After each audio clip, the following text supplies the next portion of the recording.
আমার প্রাণপ্রিয় বন্ধুরা, দেখো, পৃথিবীর সবথেকে শ্রেষ্ঠ খাবার যেটা হচ্ছে আমরা জলঢালা ভাত বলি, আলু সিদ্ধ। এই আলু সিদ্ধ, আর এটা হচ্ছে পেঁয়াজ ভাজা।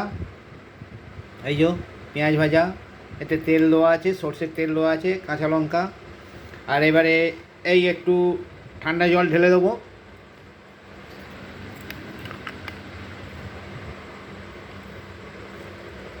এই ভাতের মধ্যে জল দিয়ে দিলাম, ঠান্ডা জল।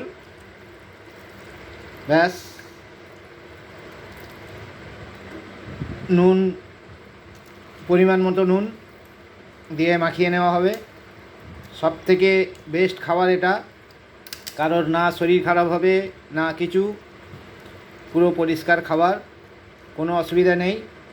পারলে লঙ্কা নিতেও পারো, নাও পারো, সব একসাথে মিলিয়ে নাও, মিলিয়ে নিয়ে খাও। খুব সুন্দর, মানুষের শরীর ঠান্ডাও হবে আর শরীর ভালোও থাকবে, এতে কোনো রোগ শোক কিছু হবে না। এটাই হচ্ছে পৃথিবীর শ্রেষ্ঠ খাবার।